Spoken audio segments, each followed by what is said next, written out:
Ini jadi judulnya ini, teman-teman semua, untuk yang akan saya bawakan, yaitu mempersiapkan pernikahan dari kacamata NLP. Nah, untuk kita uji lagi nih, apakah yang hadir di room ini, terutama yang masuk ke Quizizz, punya status seperti apa?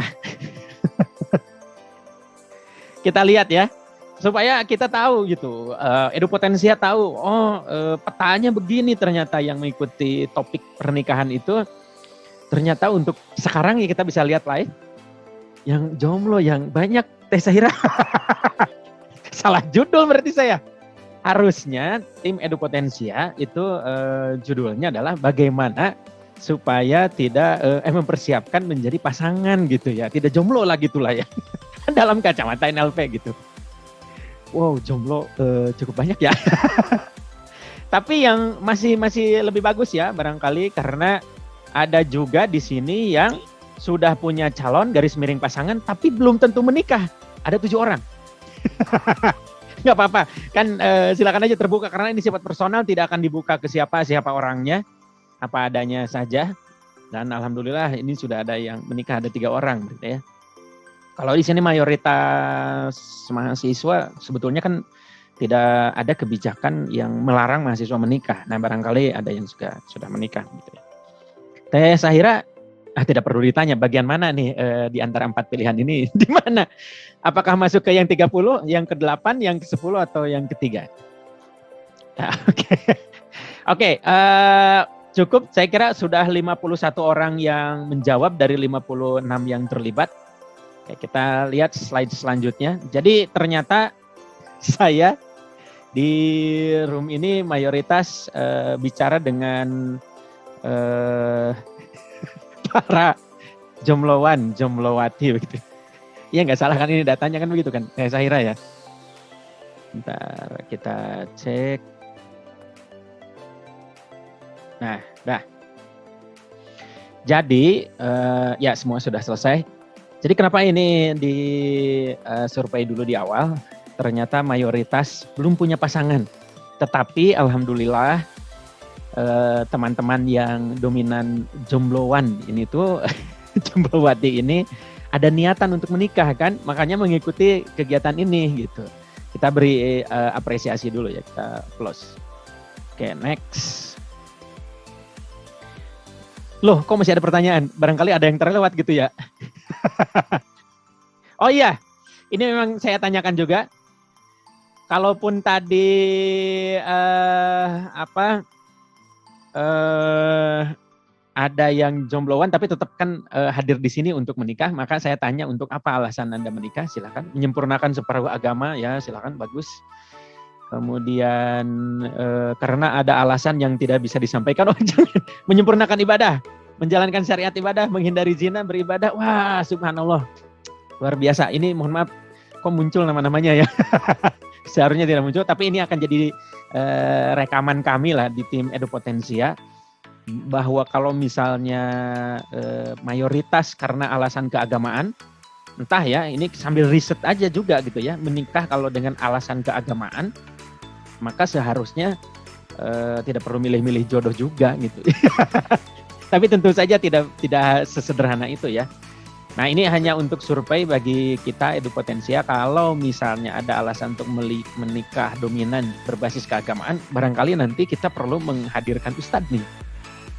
Ya, Teh Sahira kan masuk akal gitu ya, secara logik hasil riset sederhana ini ya. Oke, kita ini scanning sebentar alasan menghindari zina, bagus, beribadah, menyempurnakan ibadah, menyempurnakan ibadah. Oke. Karena manusia membutuhkan pasangan.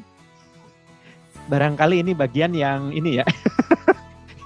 yang memilih tadi yang sendiri. Oke, saya tidak akan berpanjang lebar untuk bagian yang ini karena muncul nama. Saya akan lanjutkan. Oke. Nah. Oke. Ya, jadi datanya sudah lengkap ya. Jadi mayoritas terkait dengan peribadatan. Kenapa nggak berat? Oke. Nah, ini mohon maaf nih agak lola nih. Di dalam studi tentang pernikahan yang saya lakukan dengan ini ada Bu Dr.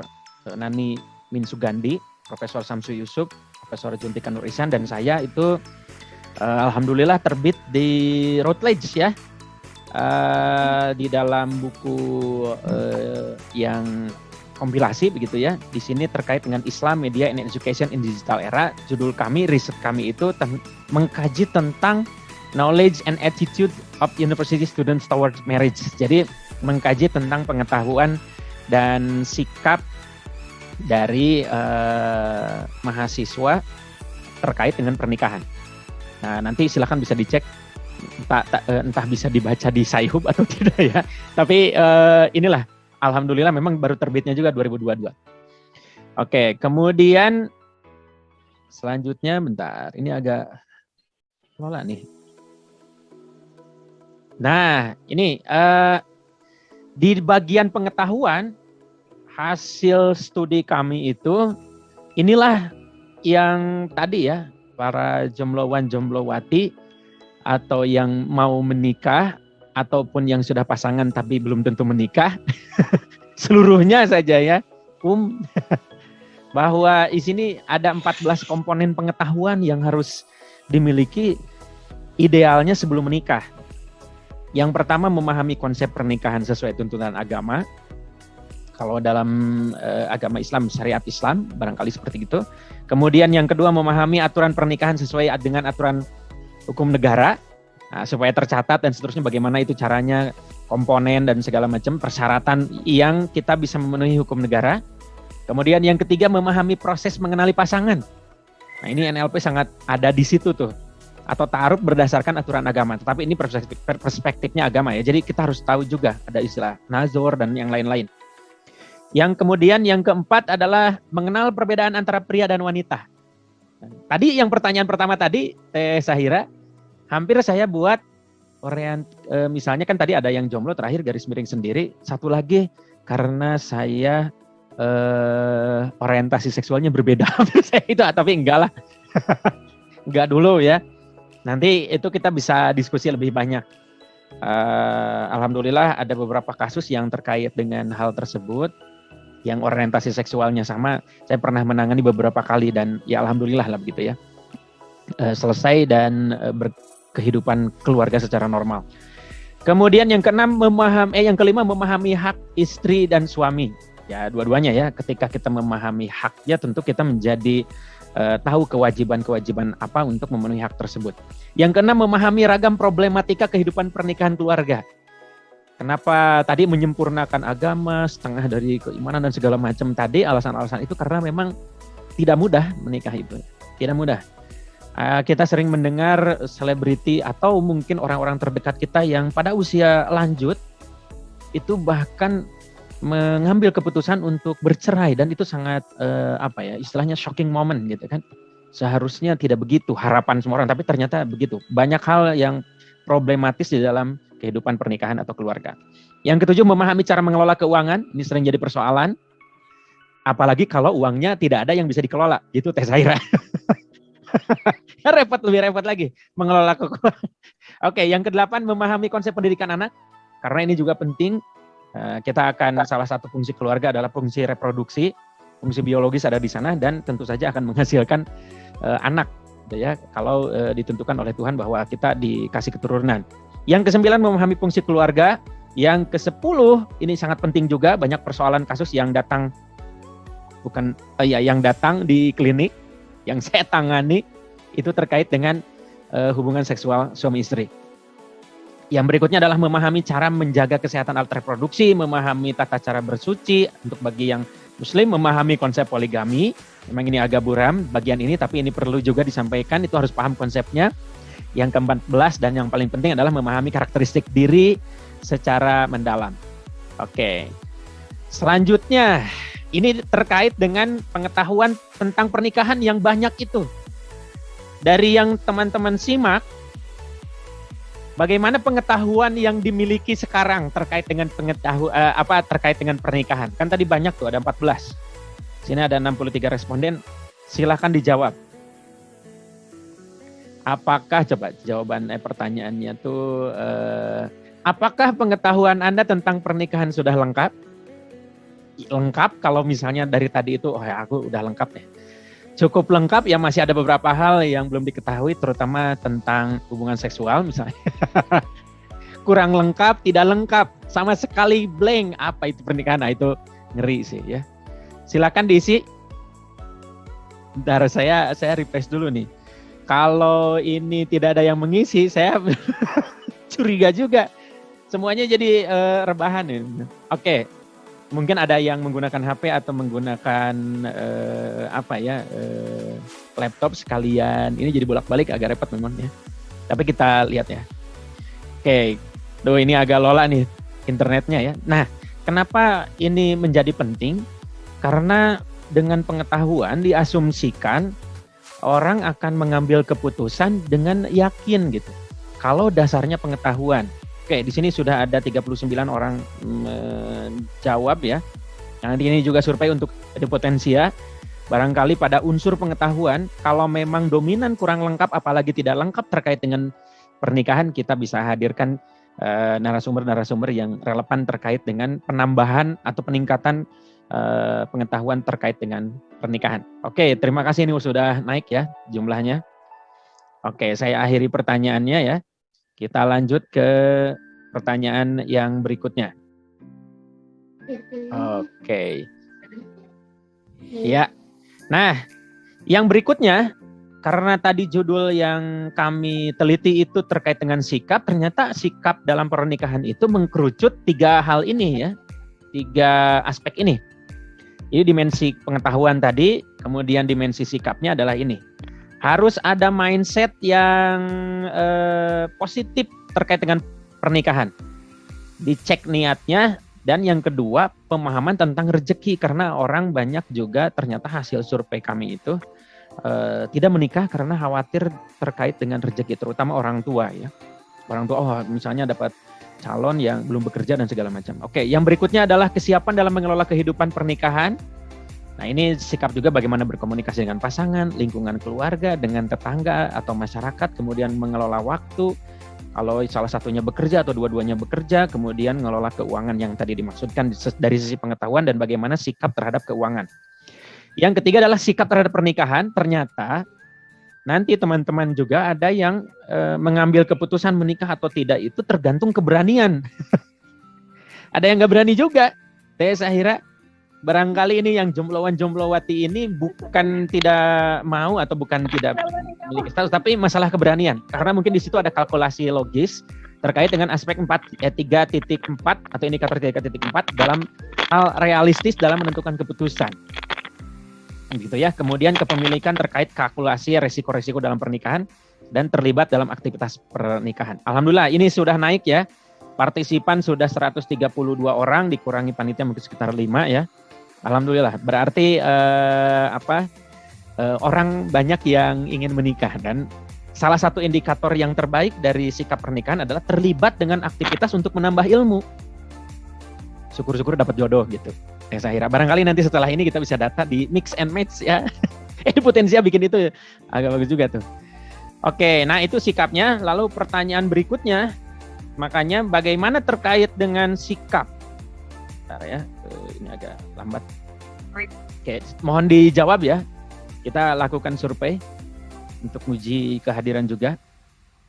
Oke, sudah baik sikapnya mah ya, sudah cukup baik, belum baik. Ada yang tidak baik ya, tega aja ya tidak baik ya.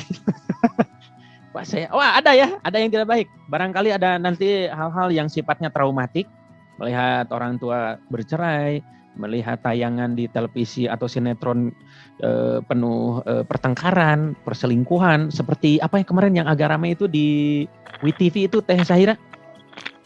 Lupa layangan putus bukan Pak? Layangan putus. Layangan putus. Luar biasa itu. Saya kira pasti sekali menjawabnya ya, nonton banget ya. Barangkali punya sikap yang jadi negatif gara-gara itu. Karena ada kecemasan berlebihan, aduh ini cemas nih kalau pasangan saya segala macam. Akhirnya ada kasus beberapa yang share ke saya gitu ya.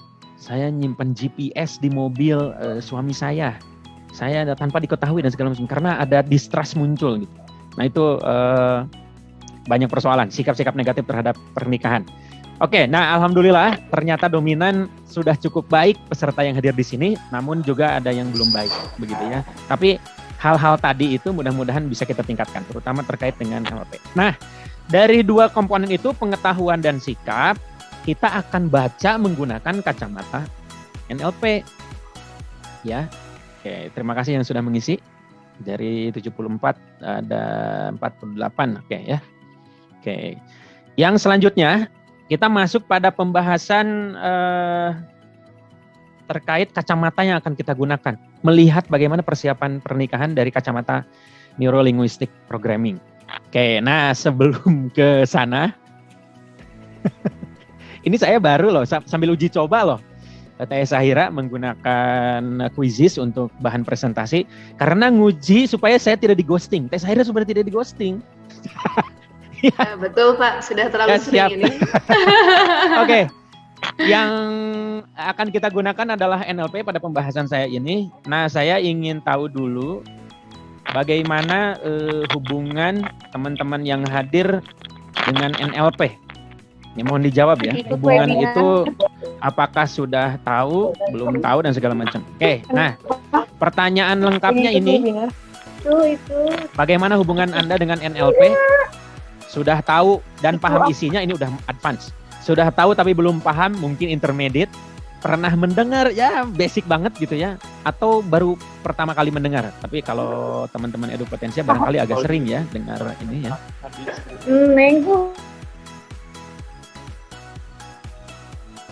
Ya,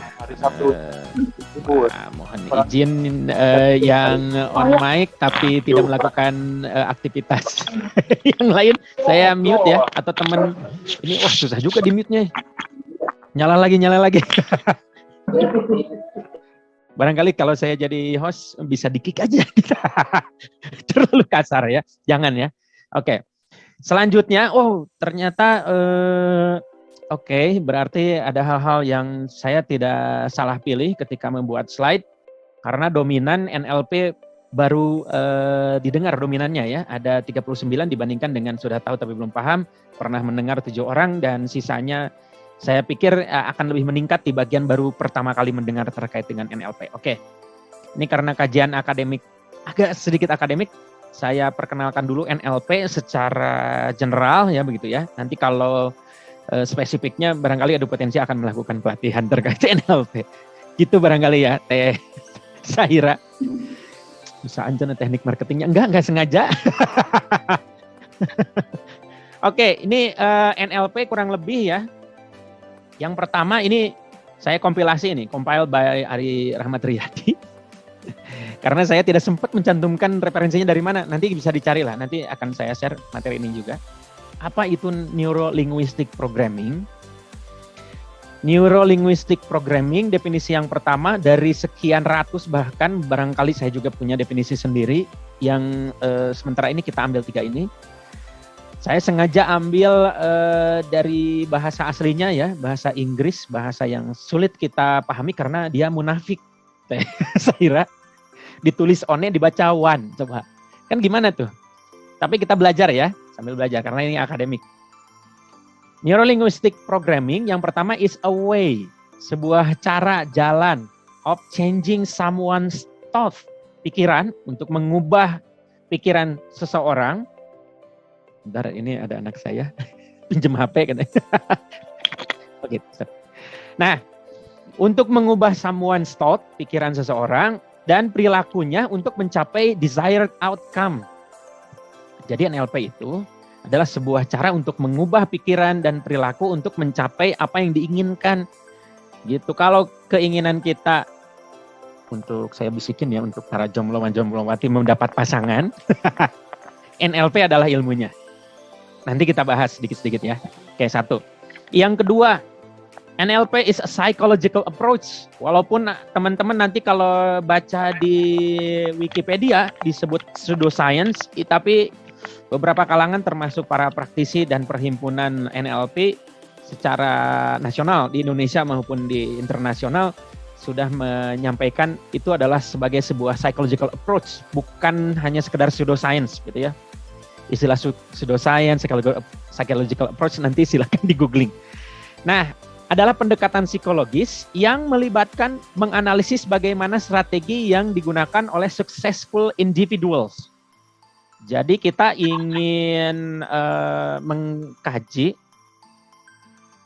ya, kita akan mengkaji bagaimana orang-orang yang sukses di dalam kehidupan rumah tangganya, nanti kita bisa belajar dari Bu Siti ya, applying them to reach a personal goal. Jadi gimana caranya kehidupan rumah tangga yang kita amati bagus, kita analisis strateginya dalam rangka mencapai personal goal-nya itu adalah kehidupan yang harmonis, sakinah mawaddah warahmah.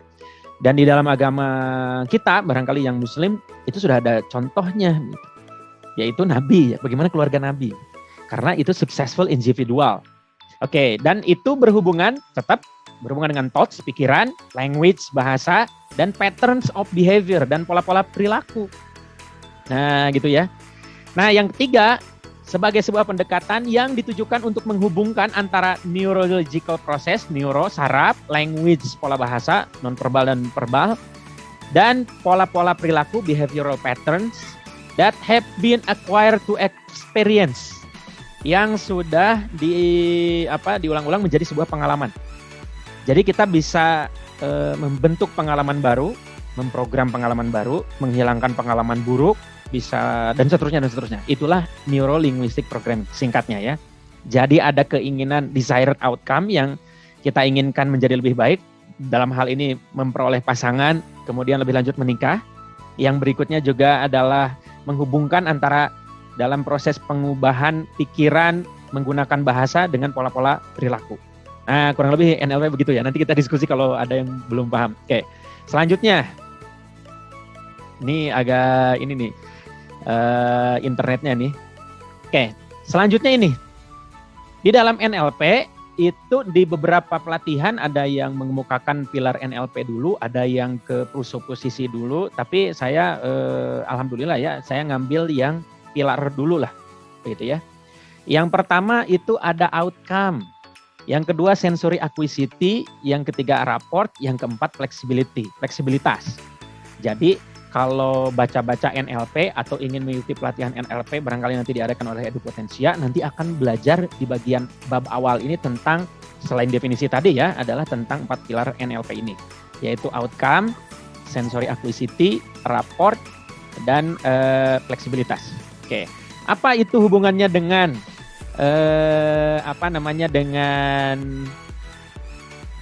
bentar ya. Ini saya di rumah lagi berdua dengan anak saya. Oke. Nah, apa itu semua nanti kita akan cek ini sebagai kacamata untuk melihat pernikahan ya. Oke. Next. Nah, rapport. Sengaja tadi kan yang pertamanya outcome, sengaja saya simpan rapport dulu. Bukan karena kebetulan, qadarullah begitu ya, karena yang menjawab jomblo, banyak jomblo ya. Jadi yang harus dibangun adalah rapport.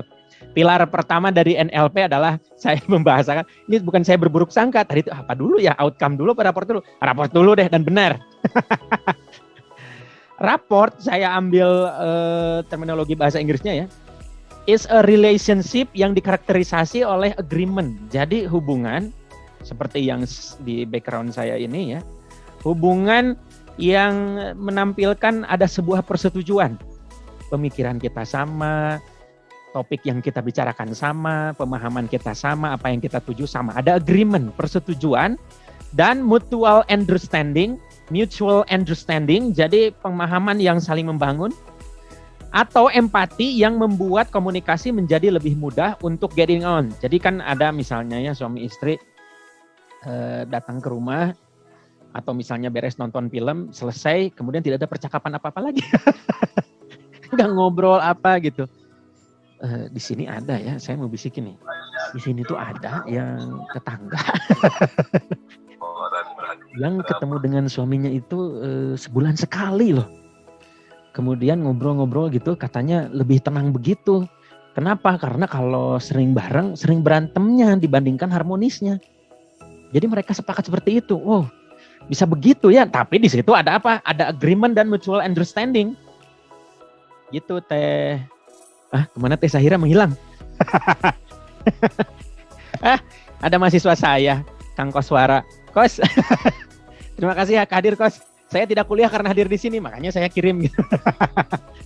Gitu ya, jadi Teh Sahira begitu.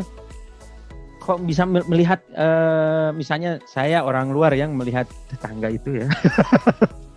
Kan saya tidak sebutkan namanya. Dia 1 bulan sekali dan segala macam. Oh ternyata mereka ada agreement, raportnya tetap bagus dan mereka harmonis. Anaknya 4, produktif sekali kan. Nah jadi raport itu adalah hubungan yang di sisinya ada persetujuan, agreement, nyambung, mutual understanding, ada empatik, komunikasi yang sangat empatik, yang membuat jadi easy to getting on. Ngobrol, nyambung dan segala macam, layut lah gitu. Percakapannya rame, tidak saling diam dan kembali ke HP masing-masing. Dan kata kuncinya trusted, ya. Di situ ada koneksi yang terhubung, ya koneksi ya terhubung, koneksi yang kuat dan dapat dipercaya. Itu raport. Nah, pertanyaannya, nah ini selanjutnya nih, silakan mohon diisi. Aduh, ini harus di-refresh dulu, koneksinya hilang. Pertanyaan selanjutnya di quizzes ini, sudahkah? Ini saya gimana ya? Jadi nggak enak. Pertanyaannya, sudahkah Anda punya kemampuan untuk melakukan memiliki hubungan dan segala macam? Bentar, wah ini agak mundur nih. Bentar, ini di sini koneksinya mohon maaf ya, agak lambat. Nah, pertanyaan selanjutnya di quizisnya, nih mohon diisi untuk melihat ya semacam survei ya. Sudahkah Anda menjadi orang yang dapat dipercaya? Ini melihat diri sendiri ya. Apakah sudah? Ya lumayan cukup bisa dipercaya. Yang penting selama WA dari orang yang kita hindarkan untuk dibaca WA-nya kita hapus. Itu berarti cukup bisa dipercaya. Karena perselingkuhan terjadi, mayoritas yang saya hadapi begitu ya, dari klien dan segala macam, itu mulai dari sesuatu yang disembunyikan. Ada satu orang yang kurang bisa dipercaya ya. Nanti kita diskusi lebih lanjut. Melalui pendekatan konseling kita bantu ya. Tapi mudah-mudahan tidak ada orang yang mengisi jangan pernah percaya saya. Tidak bisa dipercaya gitu ya.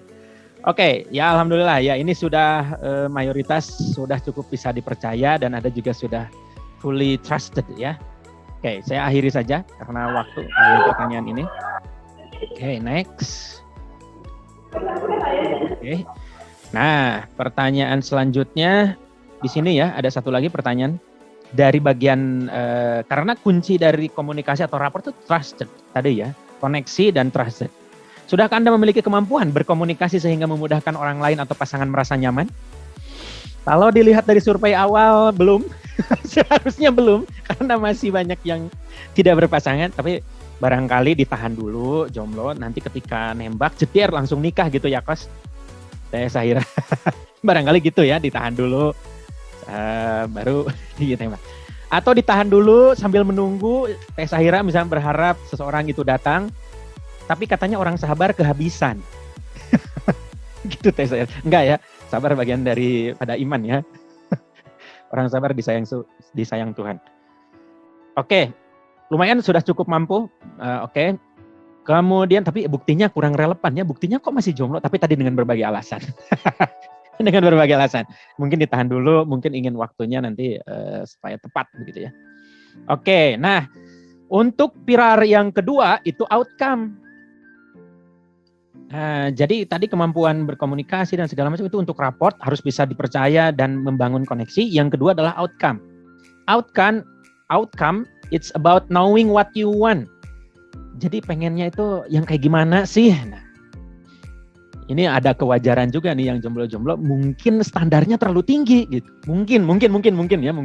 Karena knowing what you want and going for untuk melakukan apa, ensuring, tapi gini di bagian akhirnya, ensuring it is on your control. Ada di dalam kendali kita dong. Jangan berharap level Wulan Guritno atau Lisa Blackpink atau apa siapa. Tapi itu kan tergantung ini ya. Harus ada di dalam kendali kita. Jadi kalau dalam perencanaan itu ada smart, itu harus di dalam wilayah yang bisa kita realistik lah begitu ya. Nah outcome ini poinnya apa? harus kita punya kejelasan visi dan misi untuk melahirkan strategi di dalam pernikahan yang akan kita jelang nanti. Oke. Nah, untuk selanjutnya ini pertanyaannya juga, sudahkah Anda punya visi misi di dalam membangun sebuah ikatan pernikahan? Kita lihat. Cukup jelas visi misinya. Oh, udah jelas ya. Tadi karena barangkali terkait dengan keagamaan. Oh, ada yang belum jelas juga, ada yang kurang jelas. Siapa yang mau menjawab suram? Ada. Bisa sebetulnya saya bisa cek siapa yang menjawab suram. Hal-hal negatif tadi yang agak sebelah yang bagian-bagian kurang nanti bisa konsultasi lanjut terkait menghubungi Edupotensia ya untuk memperoleh bantuan. Entah itu traumatik, entah itu ada ketidaksiapan yang mengerikan gitu ya. Ternyata ada yang suram. Oke. Cukup jelas alhamdulillah visi misinya. Oke, next yang ketiga adalah sensory acuity. Sensory acuity ya, maaf. Bukan acuity tadi salah ya. Sensory acuity itu adalah tuning into our sense. Jadi kita kan punya 5 indera ya. Semakin sensitif kita terhadap pasangan, semakin sensitif atau peka kita terhadap komunikasi yang sedang dijalankan dan seterusnya, itu akan memudahkan kita untuk menjadi harmonis di dalam pernikahan. Kata kuncinya adalah kepekaan indera yang terlatih. Nanti di dalam NLP ini yang harus dilatih. Nah, pertanyaannya untuk sebagai refleksi, sudahkah atau bagaimana tingkat kepekaan teman-teman? Coba kita lihat ya, ini terakhir ya. Pembahasan saya tidak banyak, tapi mohon maaf. Tapi belum ada yang memberitahu. Sairanya juga masih tenang ya saya. Mohon maaf. Nanti bagian Ibu mudah-mudahan waktunya masih banyak. Insya Allah. Nah yang keempat, tadi agak kelewat ya, tapi nggak apa-apa. Ini yang keempat adalah behavioral flexibility. It's about capability to adapt. Kemampuan atau kapabilitas untuk beradaptasi pada hal baru yang berbeda atau mengubah sesuatu sesuai dengan target yang kita putuskan. Misalnya tujuannya untuk mempengaruhi pasangan untuk menikah segera. Nah gitu ya. Nah tetapi waduh susah nih caranya. Berpikir alternatif. Kita harus kreatif. Jadi ini untuk pada bagian behavioral flexibility ini kalau mengutip sebuah peribahasa banyak jalan menuju Roma. Kurang lebih begitu ya. Harus kita sampai ke Roma. Walaupun pada taraf biskuit gitu. Ya. Nah, ini ada pertanyaan tadi agak kelewat tadi ya, yang tadi sensory acuity itu sudah ini agak lambat. Oke. Tidak berubah ini ya. Yang berikutnya adalah pertanyaan sudah terkait dengan apakah ini harus hati-hati membacanya ya. Ini harus hati-hati membacanya. Apakah Anda termasuk orang yang kreatif dan mampu berpikir alternatif ketika mengalami hambatan dalam komunikasi? Atau misalnya, mandek nih. Yang kurang sesuai, apalagi barangkali ada yang tadi ini. Jangan-jangan satu orang itu yang tadi ngejawab itu. Satu orang terus ya. Yang suram, yang tidak ini. Jangan-jangan itu numpuk di situ ya. Tapi alhamdulillah ya cukup sesuai. Nah, oke. Banyak yang sudah cukup sesuai ya. Tapi kalau cukup itu tidak cukup. Cukup itu tidak cukup. Karena harus pada puncaknya. Kalau kita diberi potensi 10, maka kita harus mengekspresikan, mengaktualisasikan potensi tersebut menjadi 10. Ada beberapa orang yang tidak sesuai. Oke, saya akhiri saja. Kita lanjut. Nah, jadi itulah 4 pilar tadi ya. Yang pertama, rapport. Bagaimana Anda supaya bisa dipercaya dan memiliki koneksi yang baik dalam berkomunikasi dengan pasangan. Yang kedua, outcome terkait dengan visi misi yang harus jelas, yang harus dicapai untuk pernikahan, untuk anak, untuk pengelolaan keluarga dan segala macam. Yang ketiga tadi sensory acuity, itu sensitivitas kita, kepekaan kita terhadap pasangan, berkomunikasi dan seterusnya. Dan yang keempat adalah behavioral flexibility, fleksibilitas kita ketika tujuan kita sudah ditetapkan, bagaimana caranya tujuan itu tercapai tetapi dengan langkah-langkah yang berbeda kalau mengalami hambatan. Oke, nah ini masih ada pertanyaan nih. Oh enggak. Nah sebetulnya materinya kalau mau dibedah lagi itu ada terkait dengan presuposisi NLP untuk persiapan pernikahan. Karena waktu kita sambung di Counseling Talks yang berikutnya. Nah ini ada 2 penutup ya untuk untuk presentasi saya. Yang pertama ini, good marriage is not something you find, Pernikahan yang bagus atau yang baik, yang harmonis itu bukan sesuatu yang tiba-tiba ditemukan, tapi it's something you make, yang kita buat, and you have to keep on making it. Dan kita harus selalu berusaha untuk mencapai pernikahan yang mudah-mudahan diridhoi Allah Subhanahu wa taala, sakinah, mawaddah warahmah. Demikian presentasi saya kembalikan kepada Teh Sahira.